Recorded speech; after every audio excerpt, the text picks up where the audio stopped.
dan benar. Oke. Sebelum masuk ke pembelajaran menulis cerita fantasi, kita review dulu pembelajaran kita yang kemarin. Ya. Masih ingat kan? Pembelajaran kita yang kemarin. Nah, ini apa itu cerita fantasi? Apa itu cerita fantasi? Ada yang bisa? Oke, Cahaya. Cerita hasil khayalan yang tidak benar-benar terjadi. Oke, cerita khayalan yang tidak benar-benar terjadi di dunia. Bagus sekali, Cahaya. Kemudian, apa saja unsur intrinsik dari cerita fantasi? Oke, Juandi, silakan. Tokoh, Ya. latar, alur, sudut pandang, tema, dan amanat. Dan amanat ada berapa? Ada 7 unsur intrinsik dari cerita fantasi. Nah, bukunya yang belum dikeluarkan silakan dikeluarkan, buku catatannya juga, ya. Lanjut. Apa saja jenis dari cerita fantasi? Ada yang oke, Brigita.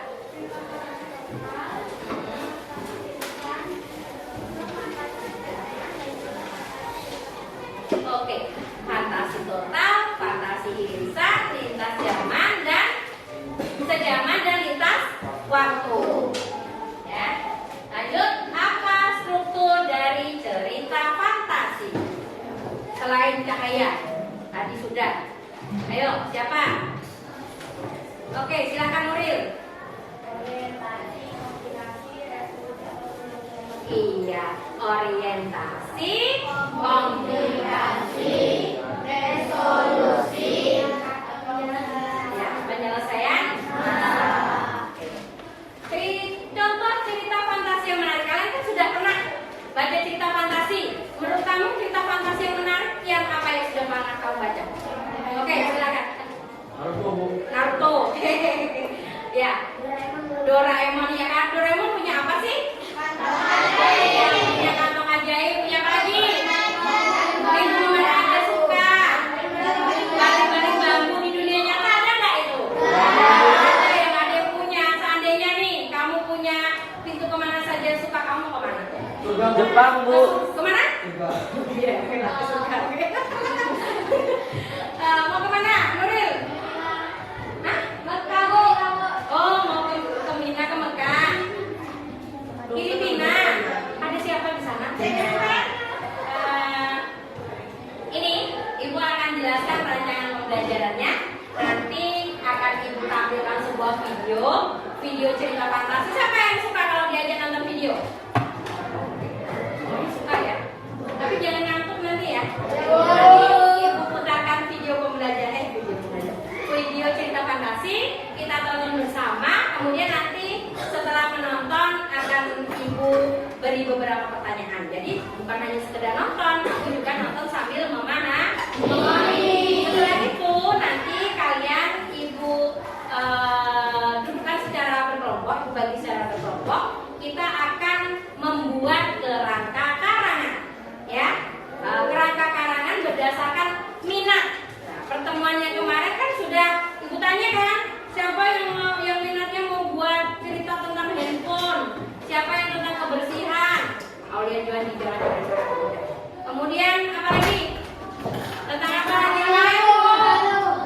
Masa lalu, masa depan, olahraga. Nah itu nanti Ibu kalian nanti duduk berdasarkan itu. Kemudian setelah kamu duduk berkelompok, kamu buat kerangka karangan. Nah, kalian nanti juga presentasi ke depan. Manfaatnya apa sih Bu belajar cerita fantasi itu? Apa sih susah-susah belajar cerita fantasi? Biarlah kami berimajinasi sendiri Bu. Bukan seperti itu ya. Jadi ketika kamu belajar menulis cerita fantasi, kamu akan melatih imajinasi dan kreativitas kamu. Ya, imajinasi yang kamu miliki itu kamu kembangkan dengan ditambah kreativitas kamu, pakai kata-kata yang menarik, ya kan? Kemudian pakai kalimat langsung dan tidak langsung seperti yang kita pelajari kemarin, ya. Kemudian kamu juga dapat mengembangkan keterampilan berpikir kritis. Kemudian merangsang emosi. Ada tokohnya yang protagonis, ada yang antagonis. Siapa yang mau jadi pemeran antagonis? Siapa?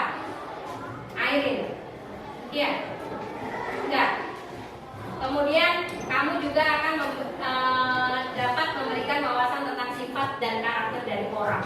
Kamu menciptakan dunia kamu sendiri. Ya, kamu pengen seperti apa bisa kamu wujudkan dalam bentuk cerita yang kamu buat. Oke? Sampai di sini paham? Penilaiannya bagaimana sih Bu? Nah, penilaiannya nanti berdasarkan kalian dalam kerja kelompok itu nanti bagaimana. Jadi semuanya harus ambil dalam yang suka membuli banyak nggak? Siapa yang suka membuli? Kirain saya gitu Aska. Enggak ya? Saya Bu gitu. Enggak. Yang suka dibully siapa? Loh. Saya tidak boleh ya, tidak boleh saling membuli. Kita semuanya adalah saudara. Kedua, oke Ibu kenalkan tepuk anti bullying ya. Oke, tepuk anti bullying. Ya. Kita sedang, kita besar, kita semua.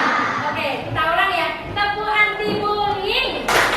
Kita kecil, kita sedang, kita besar, kita Tentang pensil aja, silakan.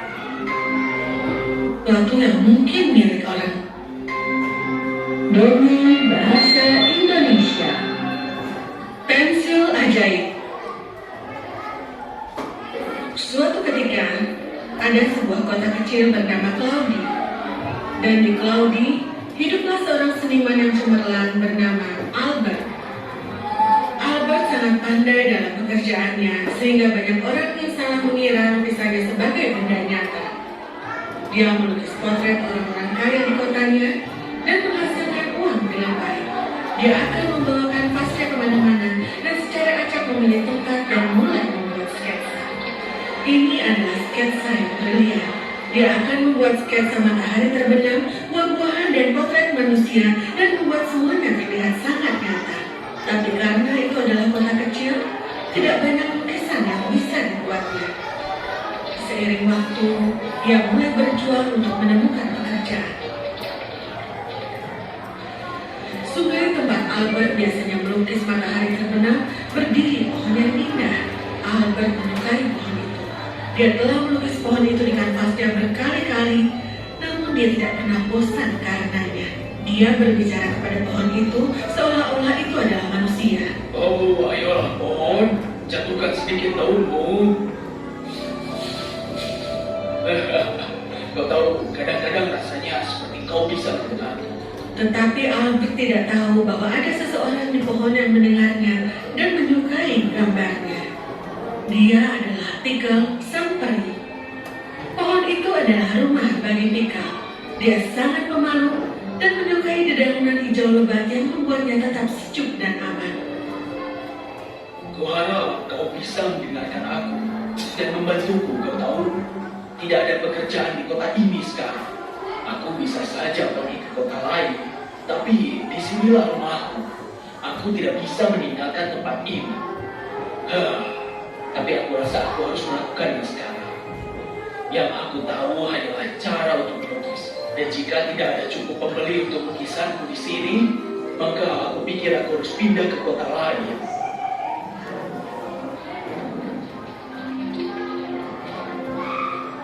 Setelah Albert pergi, Pickle tampak sedih.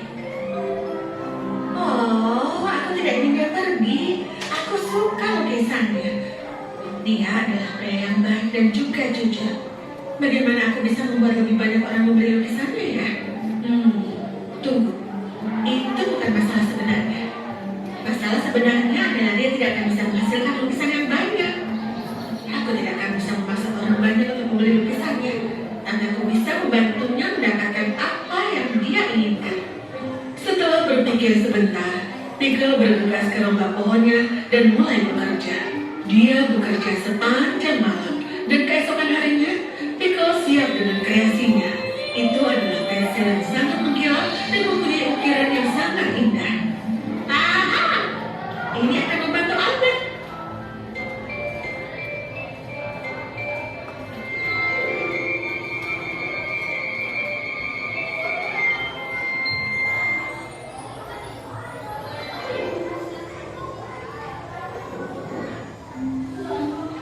Sore itu, ketika Albert seperti biasa pergi melukis pohon kesukaannya, di sana di atas batu, ia melihat pensil. Wow, sangat mengkilap. Ini pensil terindah yang pernah kulihat sepanjang hidupku. Aku ingin tahu ini milik siapa. Mungkin sebaiknya aku tidak mengambilnya. Pemilik asli akan datang mencarinya. Oh, Albert pergi tanpa melukis pohon hari itu. Dia sangat gelisah meninggalkan pensil. Tapi dia tidak mau mengambil sesuatu yang mungkin milik orang lain. Keesokan harinya, Albert pergi ke pohon yang lebih cepat dari biasanya. Dia diam-diam berharap untuk melihat pensil itu di atas batu. Dan itu dia. Oh, masih ada di sini. Mungkin itu bukan milik siapapun. Aku telah mendengar cerita tentang hutan ini. Mungkin itu nyata. Mungkin ada keajaiban di sini. Albert mengambil pensil dan memeriksanya. Dia kemudian mengambil kertasnya dan mulai menggambar daun yang sangat indah. Pensil ini luar biasa. Gambarku tidak pernah terlihat begitu indah. Oh, tunggu. Apa yang terjadi? Daun itu mulai hidup. Dan dalam waktu singkat, ada selai daun sungguhan di atas kertas. Hah? Bagaimana ini terjadi? Dengan hati-hati, Albert mengambil daun itu dan menyingkirkannya. Untuk mengujinya sekali lagi, dia mulai menggambar apel. Begitu dia selesai membuat sketsa, apel itu menjadi hidup. Oh, tidak. Ini adalah pensil ajaib. Aku bisa menggambar apapun yang aku butuhkan. Kebahagiaan Albert tidak mengenal batas. Dia melompat dengan gembira dan berlari pulang. Miguel melihat Albert pergi dan dengan senang hati membantu temannya yang berbakat itu. Dia tahu dia telah melakukan hal yang benar. Dia mempercayai Albert untuk menggunakan pensil itu dengan bijak. Ketika Albert pulang, dia memasangkan tasnya dan bersemangat untuk menggambar apa saja dan semua yang dia butuhkan. Pertama, dia menggambar hidangan lezat. Tapi dengan tergesa-gesa, alih-alih menggambar mangga yang tepat, ia menggambar lingkaran. Tapi tidak ada yang terjadi. Dia menggosoknya dan mencoba menggambar lagi. Tapi dia begitu bersemangat, sehingga sekali lagi dia hanya mampu menggambar garis besar yang kasar. Dan lagi, tidak ada yang terjadi darinya. Akhirnya, menenangkan sarafnya, Albert mulai menggambar sketsa lagi. Kali ini, dia bersabar dan menggunakan keterampilannya untuk menggambar mangga. Segera, mangga itu pun muncul. Jadi, pensil ini hanya akan memberiku hal-hal yang aku buat dengan hati-hati dan sempurna di kanvas ini. Yang tidak diketahui Albert adalah bahwa pensil itu dibuat khusus untuk dia dan dia sendiri. Tak seorang pun di seluruh kota bisa membuat sketsa sempurna Albert. Miguel tahu ini, jadi dia membuat pensil sedemikian rupa sehingga tidak ada yang bisa mencurinya dari Albert dan menyalahgunakannya. Dia juga ingin Albert selalu tenang ketika dia menggunakan pensil. Dia tahu betapa pentingnya untuk tidak pernah kehilangan ketenangan kita dalam situasi apapun. Sekali lagi, Albert mengerti bagaimana menggunakan pensil itu. Tidak ada yang menghentikannya. Dia menggambar semua yang dia selalu impikan. Makanan lezat, tanaman, pakaian, barang antik untuk rumahnya. Dia menggunakan catnya untuk mewarnai sketsa dan menggambar bunga segar setiap hari. Albert sangat bahagia dan menjalani kehidupan yang sangat nyaman. Tapi ternyata itu membuatnya menjadi terlalu nyaman. Baiklah, sekarang apa? Aku memiliki semua yang aku inginkan. Apalagi yang bisa kulakukan dengan pensil ini? Mengapa aku tidak membantu rakyat di sini? Aku bisa menggambar apapun yang mereka butuhkan. Seperti yang diputuskan, Albert pergi ke semua teman dekatnya di kota dan menjelaskan semuanya kepada mereka. Awalnya tidak akan percaya pada Albert. Oh, aduh ya, aku memiliki terlalu banyak waktu luang. Hehe, itu benar. Sudahkah kau mulai bercerita sekarang? Ini bukan cerita. Tunggu, aku akan tunjukkan. Albert tahu bahwa temannya membutuhkan traktor untuk bekerja lebih baik di ladang, tapi karena kekurangan uang, dia tidak dapat membelinya. Albert dengan cepat mengambil kertasnya dan dengan hati-hati menggambar traktor. Baiklah, sekarang semua orang minggir. Dalam waktu singkat, ada traktor sungguhan berdiri di depan mereka. Semua orang bersorak pada Albert. Setelah hari itu, Albert banyak membantu orang. Dia membagikan hadiahnya kepada semua orang tanpa ragu-ragu. Orang-orang di Claudi dermawan dan bekerja keras. Tidak ada yang pernah meminta apapun yang tidak mereka butuhkan. Hari berlalu dan seorang turis datang mengunjungi kota. Ketika dia berjalan berkeliling, dia menyadari bahwa sesuatu tentang Claudi itu aneh. Meskipun itu adalah kota kecil, orang-orang tampaknya hidup lebih baik. Dia memutuskan untuk bertanya. Dia bertanya kemana-mana dan orang-orang Claudi yang polos menceritakan semuanya. Pensil ajaib, apakah itu benar? Aku harus pergi menemui lukis itu. Turis itu adalah orang yang tamak. Dia bersembunyi di balik pohon dan begitu dia melihat Albert, dia menculiknya. Siapa kau? Diam, dengarkan aku. Aku tidak punya waktu seharian untuk ini, oke?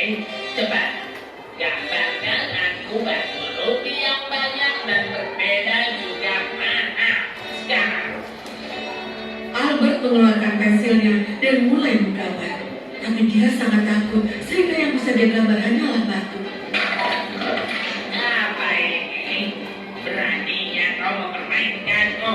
Pergi, aku akan menggambar sendiri rantai emas paling bersinar. Turis itu bukan seniman. Bahkan dia sangat buruk dalam menggambar. Ketika dia mencoba menggambar rantai emas, seekor ular panjang dan kilat muncul. Tolong! Tetapi ketika turis berusaha melarikan diri dari ular itu, Albert menenangkan dirinya dan membuat sangkar besar. Begitu sangkar itu keluar, turis itu masuk dan Albert menutup pintu. Setelah ular itu pergi, Albert memanggil polisi dan mengadukan turis itu. Dia menjelaskan bagaimana dia diculik dan disuruh menggunakan pensil ajaib untuk memuaskan ketamakan turis itu. Claudi kembali damai. Semua orang bangga betapa baiknya Albert menangani situasi ini. Albert sendiri telah mempelajari pelajaran yang sangat penting. Dia menyadari betapa berbahayanya memiliki sesuatu tanpa harus bekerja untuk mereka. Dia memutuskan untuk mengubur pensil di bawah batu yang dia temukan itu. Diyakini bahwa pensil ajaib masih terkubur di dekat pohon favorit Albert, sebuah pohon dengan peri kecil yang tinggal di sana. Taman.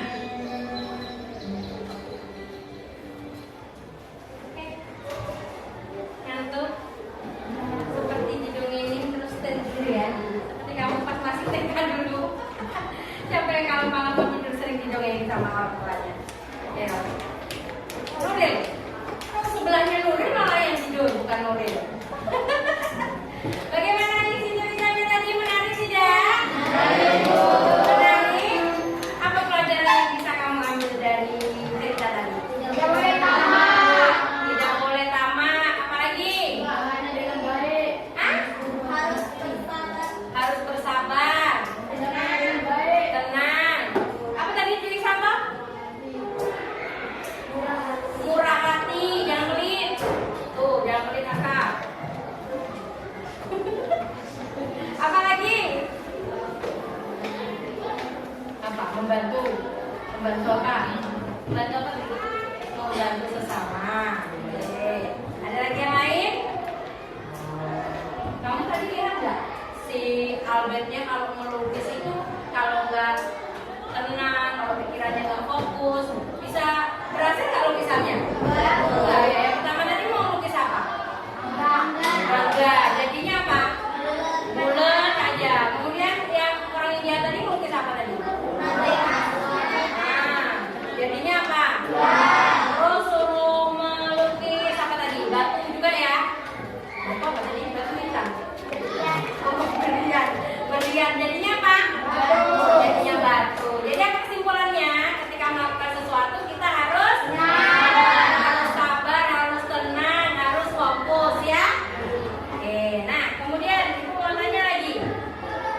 kira-kira setelah kamu nonton video tadi, kamu bisa nggak buat cerita fantasi?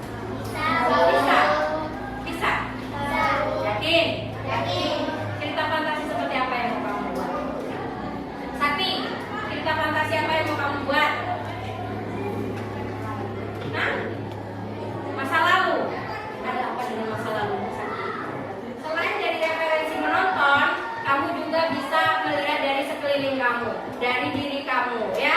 Kaos kaki yang berpuluh-puluh tahun tidak pernah kamu cuci misalnya, atau rambut yang acak-acakan seperti pohon ilalang, ya kan?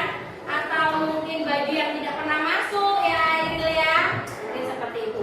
Rambutnya yang nggak rapi, itu bisa kamu jadikan sebuah cerita. Tinggal kamu masukkan unsur hal-hal yang tidak masuk di akal. Entah itu tokohnya punya kekuatan ajaib ataupun apa?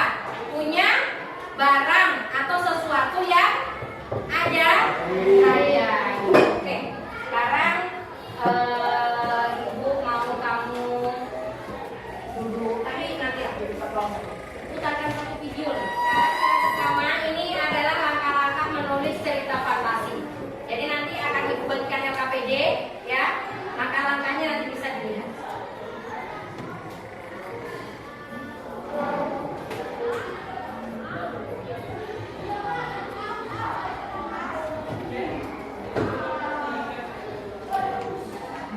Assalamualaikum warahmatullahi wabarakatuh.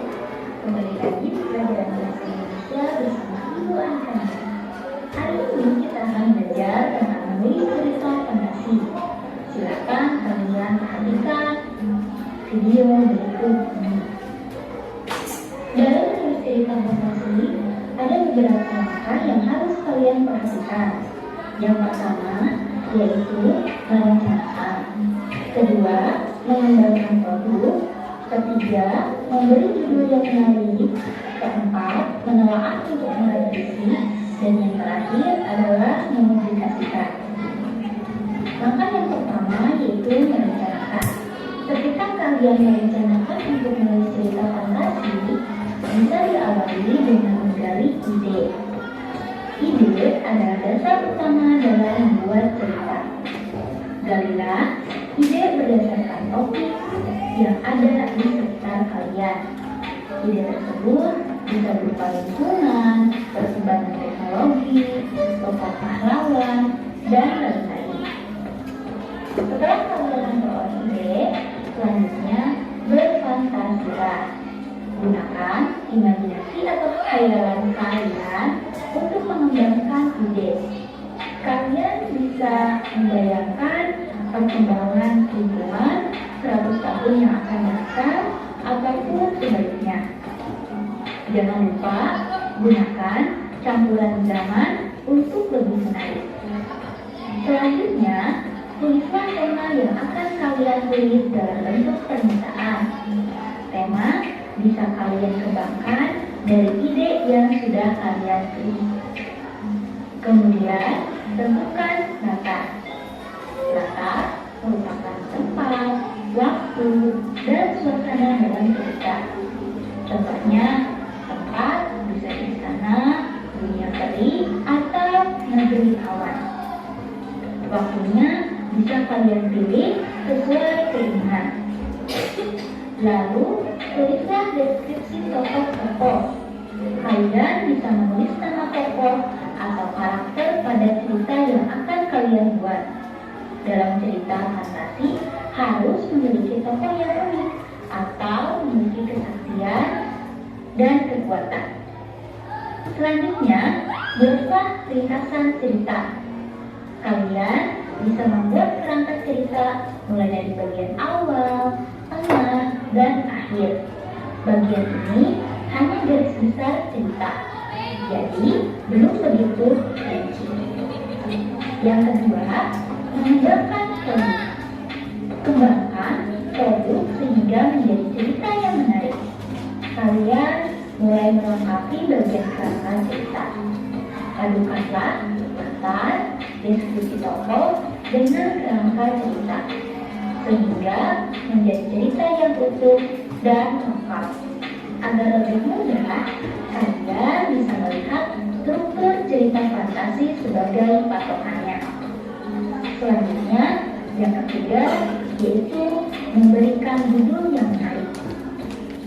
Berilah judul yang menarik dari cerita yang kalian buat.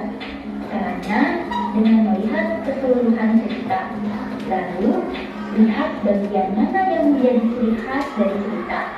Jangan sampai judul tidak sesuai dengan isi cerita.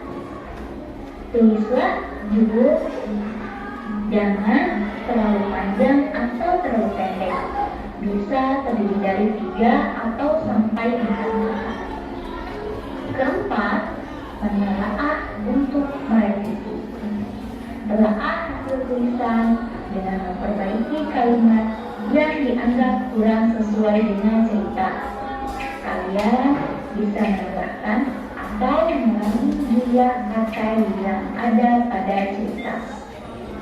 Dan yang terakhir, mempublikasikan.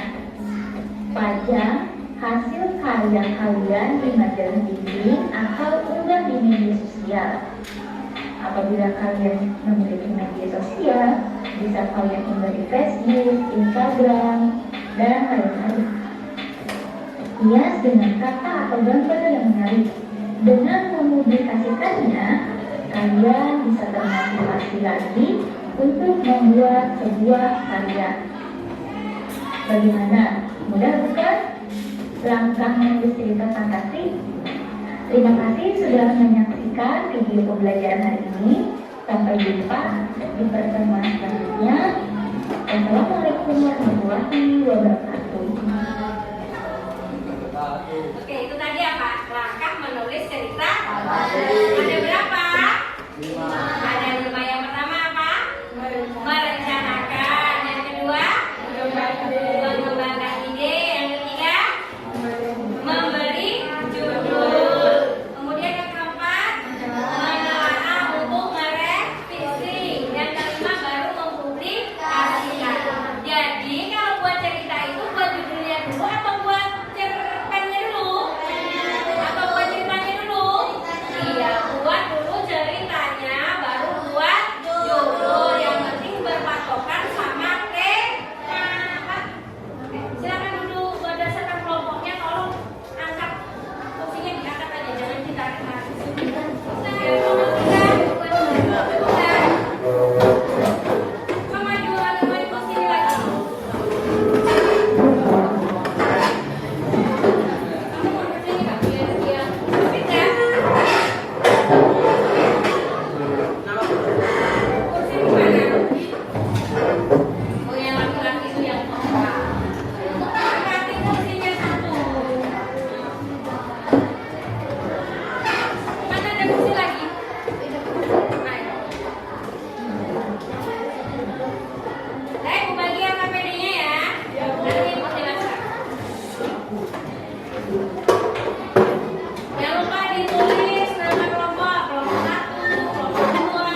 Struktur teks fakta. Pengenalan bagian, pengenalan awal jadi. Nah, yang paling gampang itu pengenalan tokoh sama latar, itu orientasi. Kemudian komplikasi. Apa komplikasi? Salsa. Apa komplikasi salsa? Ayo, siapa yang bisa jawab komplikasi apa? Katarina.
dirubah adalah tema sama permasalahannya, ya.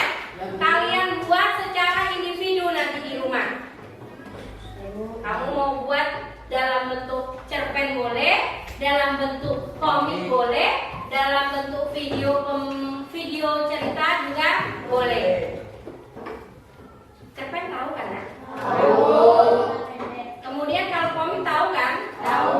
Nah, kalau cerpen jangan lupa dengan penulisan yang ada di buku kemarin sudah belajar kita mengenai kalimat langsung dan kalimat tidak langsung. Kalau kalimat langsung itu menggunakan tanda petik, ya.